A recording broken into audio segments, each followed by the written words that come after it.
Good morning, welcome back to my channel. ಎಲ್ಲರೂ ಹೇಗಿದ್ದೀರಾ? ಎಲ್ಲರೂ ಚೆನ್ನಾಗಿದ್ದೀರಾ ಅಂತ ಅಂದ್ಕೊಳ್ತಾ ಇದ್ದೀನಿ. ಸೊ ಇವತ್ತು ಒಂದು ವಿಂಟರ್ ಬ್ರೇಕ್ಫಾಸ್ಟ್ ರೆಸಿಪಿಯೊಂದಿಗೆ ನನ್ನ ವ್ಲಾಗ್ನ ಸ್ಟಾರ್ಟ್ ಮಾಡ್ತಾ ಇದ್ದೀನಿ. ಸೊ ನಾನು ಇವತ್ತು ಒಂದು ವಿಂಟರ್ ಸ್ಪೆಷಲ್ ಬ್ರೇಕ್ಫಾಸ್ಟ್ ಅಂತಲೇ ಹೇಳ್ಬೋದು. ಇದು ಮಟರ್ ಪರಾಟನ ಮಾಡ್ತಾಯಿದ್ದೀನಿ. ಸೊ ತುಂಬಾ ಈಸಿ. ನಾನು ಈ ಥರ ಮಟರನ್ನು ಈ ಥರ ಈ ಬಾಕ್ಸಸಲ್ಲಿ ಸ್ಟೋರ್ ಮಾಡಿಡ್ತೀನಿ. ಒಂದು 2-3 ತಿಂಗಳಾಗುವಷ್ಟು ಸ್ಟೋರ್ ಮಾಡಿರ್ತೀನಿ. ಈ ವಿಂಟರ್ಸಲ್ಲೇ ಈ ಮಟರ್ ಎಲ್ಲ ತುಂಬ ಚೀಪಾಗಿ ಸಿಗೋದು. ಸೊ ಹಾಗೆ ತುಂಬಾ ಸ್ಟೋರ್ ಮಾಡಿ ಇಟ್ಕೊಂಡಿರ್ತೀನಿ ನಾನು. ಫ್ರೀಝರಲ್ಲಿ ಇಡಬೇಕು. ಸೊ ಹಾಗಾಗಿ ಹಾಳಾಗಲ್ಲ ಮಟರ್. ಸೊ ಪರಾಟ ಅಂತಂದರೆ ಗೋಧಿ ಹಿಟ್ಟು, ಸ್ವಲ್ಪ ಮೈದಾ ಹಾಕಿದ್ರೂ ನಡೆಯುತ್ತೆ, ಆದರೆ ನಾನು ಮೈದಾ ಯೂಸ್ ಮಾಡಲ್ಲ. ಸೊ ಗೋಧಿ ಹಿಟ್ಟಿಂದನೇ ನಾನು ಪರಾಟನ ಮಾಡ್ತೀನಿ. ಸೊ ಹಾಗೆ ಮೊದಲು ನಾನು ನಾದ್ಕೊಂಡಿದ್ದೀನಿ ಗೋಧಿ ಹಿಟ್ಟು. ಸಾಫ್ಟ್ ಕನ್ಸಿಸ್ಟೆನ್ಸಿಲಿ ಗೋಧಿ ಹಿಟ್ಟನ್ನು ಚಪಾತಿ ಹದಕ್ಕೆ ನೀವು ನಾದ್ಕೋಬೇಕು. ಮತ್ತು ಇದಕ್ಕೆ ನಾನು ಮಸ್ಟರ್ಡ್ ಆಯಿಲನ್ನು ಯೂಸ್ ಮಾಡ್ತಾಯಿದ್ದೀನಿ. ನಾನೀಗ ಮಸ್ಟರ್ಡ್ ಆಯಿಲ್ ಈಗೀಗ ಯೂಸ್ ಮಾಡ್ತಾಯಿದ್ದೀನಿ. ಒಂದು ತಿಂಗಳಾಯಿತು ಯೂಸ್ ಮಾಡ್ತಾಯಿದ್ದೀನಿ. ಚೆನ್ನಾಗಿರುತ್ತೆ, ಹೆಲ್ದಿ ಅಂತ ಕೂಡ ಹೇಳ್ತಾರೆ. ಸೊ ಆದರೆ ಏನು ಗೊತ್ತಾ, ಮಸ್ಟರ್ಡ್ ಆಯಿಲ್ ಈ ಥರ ಫ್ರೈ ಐಟಮ್ಸ್ಗೆಲ್ಲ ಯೂಸ್ ಮಾಡಬಾರ್ದು. ತುಂಬ ಕೆಟ್ಟದಾಗಿ, ಅಂದರೆ ತುಂಬ ಒಂಥರ ಬೇರೆ ಟೇಸ್ಟ್ ಕೊಡುತ್ತೆ. ಸೊ ಹಾಗಾಗಿ ನಾನು ಜಸ್ಟ್ ಅಪ್ಲೈ ಮಾಡೋದಕ್ಕೆ ಅಥವಾ ಈ ಥರ ಅಂದರೆ ಕುಕ್ಕಿಂಗಲ್ಲೆಲ್ಲ ಯೂಸ್ ಮಾಡ್ತೀನಿ. ಆಯಿಲ್ ಬರ್ನ್ ಆಗುತ್ತಲ್ಲ, ಸೊ ಅದು ಇದರಲ್ಲೆಲ್ಲ ಯೂಸ್ ಮಾಡ್ತೀನಿ. ಸೊ ಈಗ ನಾನು 1 ಸ್ಪೂನ್ ಅಥವಾ 2 ಸ್ಪೂನಷ್ಟು ನಾನು ಆಯಿಲನ್ನು ಹಾಕ್ಕೊಳ್ತಾ ಇದ್ದೀನಿ. ಸೊ ಇದನ್ನು ಸ್ವಲ್ಪ ಒಗ್ಗರಣೆ ಹಾಕ್ಕೊಳ್ಬೇಕಾಗತ್ತೆ. ಸೊ ಹಾಗಾಗಿ ಇಲ್ಲಿ ನಾನು 3 ಸ್ಪೂನಷ್ಟು ಆಯಿಲ್ ಹಾಕ್ಕೊಂಡಿದ್ದೀನಿ ನೋಡಿ, 3-4 ಸ್ಪೂನಷ್ಟು. ಸೊ ಇದಕ್ಕೆ ಒಂದು ಇಂಟ್ರೆಸ್ಟಿಂಗ್ ಇಂಗ್ರೀಡಿಯೆಂಟ್ ಏನಂತಂದರೆ ಸೋಂಪಿನ ಕಾಳು. ಸೊ ಇದು ಸೋಂಪು. ಸೊ ಇದನ್ನು ನೀವು ಕುಟ್ಕೊಂಡು ಕೂಡ ಹಾಕ್ಕೋಬೋದು ಅಥವಾ ಹಾಗೇ ಕ್ರಷ್ ಮಾಡಿ ಕೂಡ ಹಾಕ್ಕೊಳ್ಬೋದು. ನಾನು ಇದನ್ನು ಸ್ವಲ್ಪ ಕ್ರಷ್ ಮಾಡಿ 1 ಸ್ಪೂನಷ್ಟು ಹಾಕ್ಕೊಂಡಿದ್ದೀನಿ. ಅದಾದಮೇಲೆ ಜೀರಿಗೆ ಹಾಕಿದ ತಕ್ಷಣ ನಾನೀಗ ಮಟರನ್ನು ಅದಕ್ಕೆ ಹಾಕ್ತಾಯಿದ್ದೀನಿ. ಸೊ ಮಟರ್ ಸ್ವಲ್ಪ ಫ್ರೈ ಮಾಡ್ಕೋಬೇಕು, ಅಂದರೆ ಜಸ್ಟ್ ಇದು ಸಾಫ್ಟ್ ಆಗಬೇಕು ಅದು ಮಟರ್. ಸೊ ಸಾಫ್ಟ್ ಆದಮೇಲೆ ಅದಕ್ಕೆ ನಾನು ಈಗ ಕುಟ್ಕೊಂಡಿರೋಂಥ ಹಸಿ ಮೆಣಸಿನ್ಕಾಯಿ ಮತ್ತು ಅದಕ್ಕೆ ಸ್ವಲ್ಪ ಜೀರಿಗೆ, ಉಪ್ಪು ಇದನ್ನು ಹಾಕಿ, ಮತ್ತು ಸ್ವಲ್ಪ ಇದು ಕೊತ್ತಂಬರಿ ಬೀಜ ಇದನ್ನು ಹಾಕಿ ನಾನು ಸ್ವಲ್ಪ ಕುಟ್ಕೊಂಡಿದ್ದೆ. ಸೊ ಅದು ಚೆನ್ನಾಗಿ ಫ್ಲೇವರ್ ಕೊಡುತ್ತೆ ಅಂತ ಸೊ ಅದನ್ನು ಹಾಕಿದ್ದೀನಿ. ಈಗ ಇದನ್ನೆಲ್ಲನೂ ಫ್ರೈ ಮಾಡ್ತಾಯಿದ್ದೀನಿ ಚೆನ್ನಾಗಿ. ಅಂದರೆ ಸ್ವಲ್ಪ ಅದರಲ್ಲಿ ಶುಂಠಿ ಬೆಳ್ಳುಳ್ಳಿ ಕೂಡ ಹಾಕ್ಕೊಂಡಿದ್ದೀನಿ. ಅದು ಸ್ವಲ್ಪ ಹಸಿ ವಾಸನೆ ಹೋಗುವವರೆಗೂ ಅದನ್ನು ಚೆನ್ನಾಗಿ ಫ್ರೈ ಮಾಡ್ಕೊಳ್ಬೇಕು.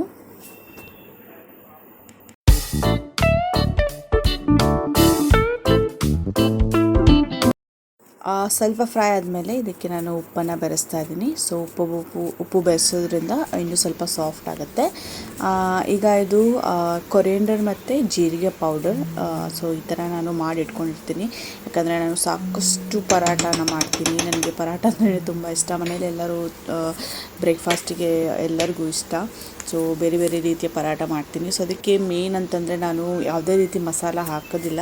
ಈ ಥರ ಕೊತ್ತಂಬರಿ ಬೀಜ ಮತ್ತು ಜೀರಿಗೆ ಪೌಡ್ರನ್ನ ಮಾಡಿಟ್ಕೊಂಡ್ರೆ ತುಂಬಾ ಈಸಿಯಾಗಿರುತ್ತೆ, ತುಂಬ ಫ್ಲೇವರ್ ಕೊಡುತ್ತೆ.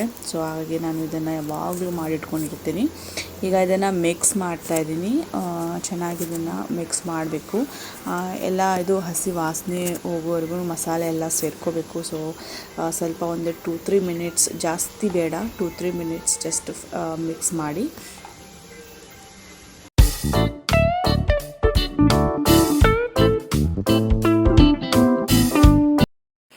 ಈಗ ಇದಕ್ಕೆ ಕೊತ್ತಂಬರಿ ಸೊಪ್ಪನ್ನು ಬೆರೆಸ್ತಾ ಇದ್ದೀನಿ. ಕೊತ್ತಂಬರಿ ಸೊಪ್ಪು ಕೂಡ ತುಂಬ ಚೆನ್ನಾಗಿ ಫ್ಲೇವರ್ ಕೊಡುತ್ತೆ ಪರಾಟಾಸಲ್ಲಿ. ಸೊ ಇದನ್ನು ಬೆರೆಸೋದ್ರಿಂದ ತುಂಬ ಟೇಸ್ಟಿಯಾಗಿರುತ್ತೆ. ಸೊ ಇದಾಯ್ತು. ಈಗ ಒಂದು 2 ಮಿನಿಟ್ಸ್ ಅಷ್ಟೇ ನಾವು ಫ್ರೈ ಮಾಡ್ಕೊಳ್ಬೇಕು.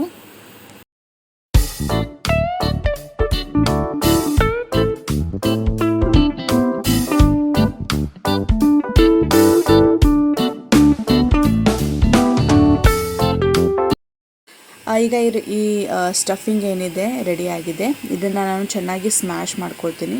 ಚೆನ್ನಾಗಿ ನುಣ್ಣಗೆ ಇದನ್ನು ಕೈಯಿಂದನೇ ಸ್ಮ್ಯಾಶ್ ಮಾಡಬೇಕು. ಸ್ಮ್ಯಾಶರ್ ಸಿಗುತ್ತೆ, ಸೊ ಅದರಿಂದ ಸ್ಮ್ಯಾಶ್ ಮಾಡ್ಕೊಳ್ಳಿ. ಸೊ ಅದಾದಮೇಲೆ ಈ ಥರ ಹಿಟ್ಟೇನಿದೆ ಅದರೊಳಗೆ ತುಂಬ್ಕೊಂಡಿದ್ದೀನಿ. ಸೊ ನಾನು ಇದನ್ನು ರೆಡಿ ಮಾಡ್ಕೊಂಡು ಇಟ್ಕೊಂಡ್ಬಿಡ್ತೀನಿ ಮೊದಲಿಗೆ. ಸೊ ನನಗೆ ತುಂಬ ಈಸಿ ಆಗುತ್ತೆ.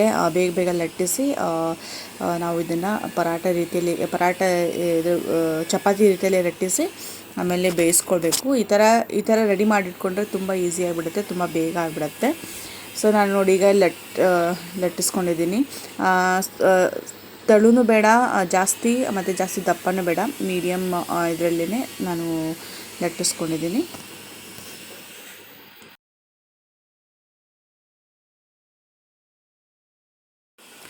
ಈಗ ನೋಡಿ ಬೇಯಿಸ್ಕೊತಾ ಇದ್ದೀನಿ. ಇದನ್ನು ಎರಡು ಕಡೆಯೂ ಚೆನ್ನಾಗಿ ಬೇಯಿಸ್ಕೋಬೇಕು. ತುಪ್ಪದಲ್ಲಾದರೂ ಬೇಯಿಸ್ಕೊಳ್ಳಿ ಅಥವಾ ಎಣ್ಣೆ ಹಚ್ಚಾದರೂ ಫ್ರೈ ಮಾಡ್ಕೊಳ್ಳಿ. ಆದರೆ ತುಪ್ಪ ಹಚ್ಚೋದ್ರಿಂದ ತುಂಬ ಟೇಸ್ಟಿಯಾಗಿರುತ್ತೆ ಪರಾಟ. ಸೊ ಹಾಗೆ ನಾನು ಇದನ್ನು ತುಪ್ಪ ಹಚ್ಚಿನೇ ಬೇಯಿಸ್ಕೊತೀನಿ. ಇದನ್ನು ನೀವು ಹಾಗೆಯೇ ತುಪ್ಪ ಹಚ್ಕೊಂಡಾದರೂ ತಿನ್ಬೋದು, ಅಥವಾ ಬೆಣ್ಣೆ ಅಥವಾ ಮೊಸರಿಂದನೂ ತಿನ್ಬೋದು. ತುಂಬ ಟೇಸ್ಟಿಯಾಗಿರುತ್ತೆ. ಸೊ ಇದು ವಿಂಟರ್ ಸ್ಪೆಷಲ್ ಬ್ರೇಕ್ಫಾಸ್ಟ್ ನಮ್ಮ ಮನೆಯದು ಇವತ್ತು. ಸೊ ನೀವೆಲ್ಲ ಟ್ರೈ ಮಾಡ್ತೀರಾ ಅಂತ ಅಂದ್ಕೊಳ್ತಾ ಇದ್ದೀನಿ, ಮತ್ತು ನಿಮಗೆ ಈ ರೆಸಿಪಿ ಇಷ್ಟ ಆಗಿದೆ ಅಂತಲೂ ಅಂದ್ಕೊಳ್ತಾ ಇದ್ದೀನಿ. ಸೊ ಇಷ್ಟ ಆದರೆ ಪ್ಲೀಸ್ ಲೈಕ್ ಮಾಡಿ, ಮತ್ತು ಇದು ರೆಸಿಪಿ ಯಾರೆಲ್ಲ ಟ್ರೈ ಮಾಡ್ತೀರಾ ಅಂತ ಈ ಕಮೆಂಟ್ ಮೂಲಕ ನನಗೆ ಹೇಳಿ. ಮತ್ತು ಇದು ನಾನು 2ನೇ ಸಲ ಮಾಡ್ತಾಯಿದ್ದೀನಿ. ತುಂಬ ಇಷ್ಟಪಟ್ಟು ತಿಂತಾರೆ ಮನೆಯಲ್ಲೆಲ್ಲ, ತುಂಬ ಟೇಸ್ಟಿಯಾಗಿರುತ್ತೆ. ಸೊ ಒಂದ್ಸಲ ಡೆಫಿನೆಟ್ಲಿ ಟ್ರೈ ಮಾಡಿ. ಇದು ಪ್ರೋಟೀನ್ ಮಟರ್ಸ್ ತುಂಬಾ ಹೆಲ್ದಿ, ಪ್ರೋಟೀನ್ ಯುಕ್ತ ಬ್ರೇಕ್ಫಾಸ್ಟ್. ಸೊ ಮಕ್ಕಳಿಗೂ ನೀವು ಕೊಡ್ಬೋದು. ಸ್ವಲ್ಪ ಖಾರ ಕಮ್ಮಿ ಮಾಡಿ ಇದನ್ನು ನೀವು ಮಕ್ಕಳಿಗೆ ಬ್ರೇಕ್ಫಾಸ್ಟಲ್ಲಿ ಅಥವಾ ಲಂಚಲ್ಲಿ, ಡಿನ್ನರಲ್ಲಿ ಕೂಡ ಲೈಟಾಗಿ ಮಾಡೋರಿದ್ದರೆ 1 ಅಥವಾ 2 ಪರಾಟ. ಸೊ ಈ ಥರ ತಿನ್ನೋರಿದ್ರೂ ನೀವು ಇದನ್ನು ತಿನ್ಬೋದು. ತುಂಬಾ ಹೆಲ್ದಿ ಅಂತ ಹೇಳ್ಬೋದು. ಪ್ರೋಟೀನ್ ತುಂಬಾ ಪ್ರೋಟೀನ್ ಇರುತ್ತೆ ಈ ಮಟರ್ಸಲ್ಲಿ. ಸೊ ವಿಂಟರ್ಸಲ್ಲಿ ತುಂಬಾ ಚೀಪಾಗಿ ಸಿಗುತ್ತೆ. ಸೊ ಟೇಸ್ಟಿಯಾಗಿ ಈ ಥರ ಮಾಡಿಕೊಂಡು ತಿನ್ಬೋದು.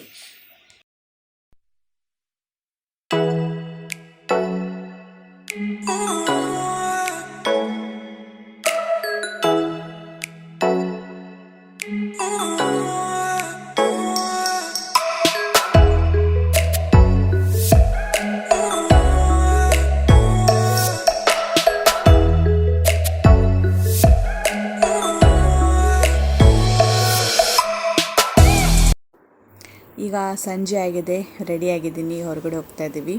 ಸೊ ಇದು ಸಡನ್ನಾಗಿ ಪ್ಲ್ಯಾನ್ ಆಯಿತು ಔಟಿಂಗ್. ಸೊ ಸಂಜೆ ಇವತ್ತು ಸಂಡೇ ಇತ್ತು. ಸೊ ಹಾಗಾಗಿ ಹೊರಗಡೆ ಎಲ್ಲಾದರೂ ಹೋಗ್ಬೇಕಂತ ಪ್ಲ್ಯಾನ್ ಮಾಡಿ ಈಗ ಬೀಚಿಗೆ ಹೋಗ್ತಾ ಇದ್ದೀವಿ.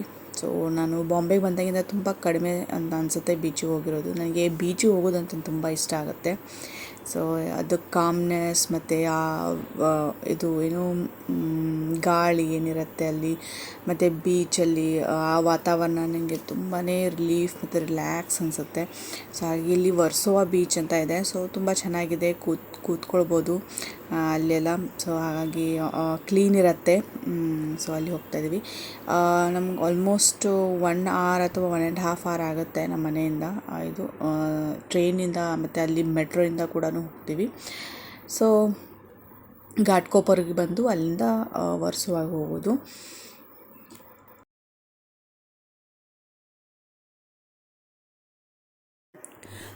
ಹೊರಗಡೆ ಬಂದರೆ ಅಮ್ಮೆ ತುಂಬಾ ಎಂಜಾಯ್ ಮಾಡ್ತಾನೆ. ಅವನಿಗೆ ತುಂಬ ಇಷ್ಟ ಈ ಥರ ಔಟಿಂಗೆಲ್ಲ ಹೋಗೋದು. ಸೊ ಯಾವಾಗಲೂ ಹೊರಗಡೆ ಹೋಗಬೇಕು, ನೇಚರ್ನ ನೋಡಬೇಕು ಅಂತಲೇ ಇರ್ತಾನೆ. ಸೊ ಹಾಗೆ ಅವನಿಗೋಸ್ಕರ ಕೂಡ ಒಂದು ಚೇಂಜ್ ಅನಿಸುತ್ತಲ್ಲ. ಸೊ ಹಾಗೆ ಅವನಿಗೋಸ್ಕರ ಕೂಡ ನಾವು ಹೋಗ್ತೀವಿ ಈ ಥರ ಪ್ಲ್ಯಾನ್ ಮಾಡಿಕೊಂಡು. ಮತ್ತು ಇದು ಫಸ್ಟ್ ಎಕ್ಸ್ಪೀರಿಯನ್ಸ್ ಅಂತಲೇ ಹೇಳ್ಬೋದು ಅಮ್ಮೆದು. ಸೊ ಅವನಿಗೆ ಇವತ್ತಿನವರೆಗೂ ಬೀಚಿಗೆ ಕರ್ಕೊಂಡು ಹೋಗಿಲ್ಲ. ಸೊ ಹಾಗಾಗಿ ಈಗ ಹೋಗ್ತಾ ಇದ್ದೀವಿ. ಸೊ ನೋಡಿ ಎಷ್ಟು ರಶ್ ಆಗಿದೆ ಮೆಟ್ರೋಲಲ್ಲಿ. ಸಂಡೇಸ್ ಮತ್ತು ಸ್ಯಾಟರ್ಡೇ ತುಂಬ ರಶ್ ಆಗಿರುತ್ತೆ. ಇಲ್ಲಿ ಪ್ಲೇಸಿಗೆ ಬಂದು ತಲುಪಿದ್ದೀವಿ. ಇಲ್ಲಿಂದ ಮತ್ತೆ ಆಟೋ ಮಾಡ್ಕೊಂಡು ಹೋಗಬೇಕು, ಜಸ್ಟ್ 1 kilometer ಸ್ಟೇಷನಿಂದ. ಆಟೋ ಅಂಕಲ್ ಎಕ್ಸ್ಪ್ಲೇನ್ ಮಾಡ್ತಿದ್ದಾರೆ ಮುಂಬೈ ಲೈಫ್ ಹೇಗಿರುತ್ತೆ ಅಂತ. ಅವ್ರ ಎಕ್ಸ್ಪೀರಿಯನ್ಸನ್ನು ಹೇಳ್ತಿದ್ದಾರೆ. ट्रॅव्हलिंगला जाते टाइम. मी कसं ट्रॅव्हल करतो रोज.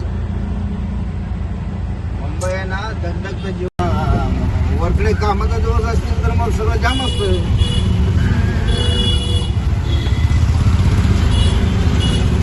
सर्वांकडे कडे गाडी असते ना.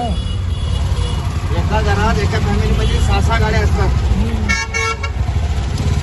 बापाची वेगळी, आईची वेगळी, पोरग्याची वेगळी, सुनेची वेगळी, अशा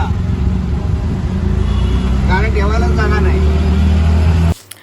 ಅವರು ಮುಂಬೈ ಲೈಫ್ ತುಂಬಾ ಹೆಕ್ಟಿಕ್ ಮತ್ತು ಟ್ರಾಫಿಕ್ ತುಂಬ ಇರುತ್ತೆ. ಯಾಕಂದರೆ ಎಲ್ಲರ ಹತ್ರನೂ ಈಗ ಫ್ಯಾಮ್ಲಿಯಲ್ಲಿ ಒಂದು 3 ಜನ ಇದ್ರೂ 3 ಜನಕ್ಕೆ ಒಂದೊಂದು ವೆಹಿಕಲ್ ಇದ್ದೇ ಇರುತ್ತೆ. ಎಲ್ಲರ ಹತ್ರನೂ ಇರುತ್ತೆ ವೆಹಿಕಲು ಮತ್ತು ತುಂಬಾ ಹೆಕ್ಟಿಕ್ ಲೈಫು, ಫಾಸ್ಟ್ ಲೈಫು ಅಂತ ಹೇಳ್ತಿದ್ದಾರೆ. ಅಂದರೆ ಇಲ್ಲಿ ಹೇಗಂತಂದರೆ ನಾನು ಒಂದು ಸಲ ಎಕ್ಸ್ಪೀರಿಯೆನ್ಸ್ ಮಾಡಿದ್ದೀನಿ. ಒಂದು 12 ಗಂಟೆ 1 ಗಂಟೆ 2 ಗಂಟೆ ಆದ್ರೂ ಕೂಡ ಜನ ಓಡಾಡ್ತಿರ್ತಾರೆ ಇಲ್ಲಿ. ಸೊ ಅದಕ್ಕೆ ಅನಿಸುತ್ತೆ ಮುಂಬೈಗೆ ಸ್ಲೀಪ್ಲೆಸ್ ಸಿಟಿ, ಅಂದರೆ the city never sleeps. So ಈ ಥರ ಟ್ಯಾಗ್ಲೈನ್ ಬಿದ್ದಿದೆ ಈ ಸಿಟಿಗೆ. ಸೊ ಇಲ್ಲಿ ಜನರು ಎಲ್ಲ ಕಡೆನೂ ಇನ್ನೂ ಜನರು ಹೆಚ್ಚಾಗೇ ಇರ್ತಾರೆ.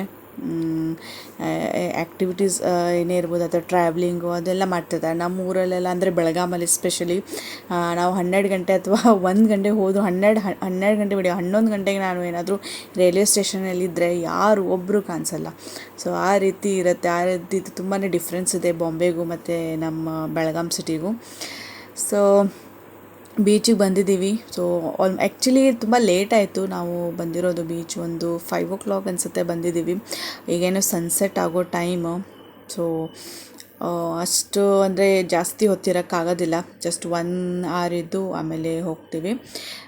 ಇಲ್ಲಿ ಬೋಟಿಂಗ್ ಇರುತ್ತೆ, ಅಂದರೆ ಸ್ಪೋರ್ಟ್ ಆ್ಯಕ್ಟಿವಿಟೀಸ್ ಕೂಡ ಮಾಡ್ಬೋದು. ಬೋಟಿಂಗ್ ಇರುತ್ತೆ ಮತ್ತು ವಾಟರ್ ಸ್ಪೋರ್ಟ್ಸ್ ಕೂಡ ಇದೆ. ತುಂಬ ಚೆನ್ನಾಗಿರುತ್ತೆ. ಸೊ ಅದೇ ನಾವು ಬಂದಿರೋದು ಸ್ವಲ್ಪ ಲೇಟ್ ಆಯಿತು ಆ್ಯಕ್ಚುಲಿ. ಇಲ್ಲ ಅಂತಂದರೆ ಇಲ್ಲಿ ಬೆಳಗ್ಗೆ ಆದರೂ ಬರಬೇಕು ಬೇಗ, ಅಥವಾ ಸಂಜೆ ಒಂದು 4:15 ಅನ್ನೋಷ್ಟರಲ್ಲಿ 4 ಗಂಟೆ ಅನ್ನೋಷ್ಟರಲ್ಲಿ ಬೀಚಲ್ಲಿ ಇರಬೇಕು. ಸೊ ಚೆನ್ನಾಗಿ ಫೀಲ್ ಇರುತ್ತೆ, ಚೆನ್ನಾಗಿ ಗಾಳಿ ಚೆನ್ನಾಗಿ ಬೆಳಕಿರುತ್ತೆ. ನಾವೀಗ ನೋಡಿ ಎಷ್ಟು ಕತ್ಲಾಗಿಬಿಟ್ಟಿದೆ, ಬೇಗ ಕತ್ಲಾಗತ್ತಲ್ಲ ವಿಂಟರ್ಸಲ್ಲಿ. ಸೊ ಹಾಗಾಗಿ ಕತ್ಲಾಗಿಬಿಟ್ಟಿದೆ. ಇದು ನಮ್ಮ ಅಮ್ಮೇನ ಫಸ್ಟ್ ಬೀಚ್ ಎಕ್ಸ್ಪೀರಿಯನ್ಸ್. ಅವನಿಗೆ ತುಂಬಾ ಖುಷಿ ಆಯಿತು. ವಾಕ್ ಮಾಡಿಸ್ತಾ ಇದ್ದೀವಿ ಅವನಿಗೆ ಈ ಥರ ವಾಕಿಂಗ್ ಅಂತ ತುಂಬ ಇಷ್ಟ.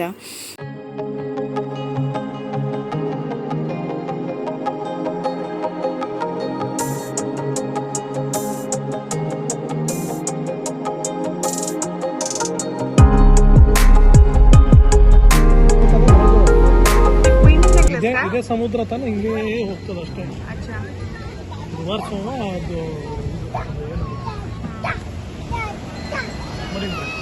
ಅದು ಅದು ಮರೀನ್ ಡ್ರೈವ್ ಅಲ್ಲ, ಅದು ಲೈಟ್ ಇದೆ, ಲೈಟ್ ಹತ್ತಿರ ಅಲ್ಲಿ ಎಂಡ್ ಆಗ್ತದೆ. ಇದು ರೆಸ್ಟೋರೆಂಟ್ ಇರಬೇಕು.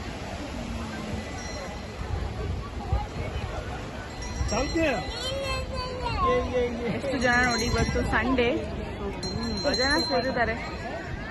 ಸೊ ಇದು ಚೆನ್ನಾಗಿದೆ ಬೀಚ್, ಪರವಾಗಿಲ್ಲ, ಕ್ಲೀನಾಗಿದೆ. ಕಂಪೇರಿಟಿವ್ಲಿ ಕತ್ಲಾಗ್ತಾ ಇದೆ. ನಾವು ಬಂದಿದ್ದು ಸ್ವಲ್ಪ ಲೇಟ್ ಆಯಿತು, ಅದು ಪರವಾಗಿಲ್ಲ. ಸೊ ಕತ್ಲ ಅನಿಸ್ತಾ ಇದೆ, ಚೆನ್ನಾಗಿ ಅನಿಸ್ತಾ ಇದೆ ವೆದರ್. ತಂಪು ಗಾಳಿ ಈ ಥರ ಸಿಗೋದನ್ನೇ ಇಲ್ಲ ಬಾಂಬೆಯಲ್ಲಿ, ಸಿಟಿಯಲ್ಲಿ. ಸೊ ಇಲ್ಲಿ ಸೊ ಇದರೊಂದಿಗೆ ನಾನು ವೀಡಿಯೋನ ಎಂಡ್ ಮಾಡ್ತಾ ಇದ್ದೀನಿ. ಐ ಹೋಪ್ ನಿಮಗೆಲ್ಲ ನನ್ನ ವೀಡಿಯೋಸ್ ಇಷ್ಟ ಆಗಿದೆ ಅಂತ ಅಂದ್ಕೊಳ್ತಾ ಇದ್ದೀನಿ. ಸೊ ಇಷ್ಟ ಆದರೆ ಪ್ಲೀಸ್ ಲೈಕ್ ಮಾಡಿ, ಶೇರ್ ಮಾಡ್ಕೊಳ್ಳಿ, ಮತ್ತು ವಿತೌಟ್ ಸಬ್ಸ್ಕ್ರೈಬ್ ನೋಡ್ತಾ ಇದ್ದರೆ ಪ್ಲೀಸ್ ಸಬ್ಸ್ಕ್ರೈಬ್ ಮಾಡ್ಕೊಳ್ಳಿ. ಸೊ ಸಿಗೋಣ ನೆಕ್ಸ್ಟ್ ವೀಡಿಯೋಲಿ. ಬಾಯ್ ಬಾಯ್, ಟೇಕ್ ಕೇರ್.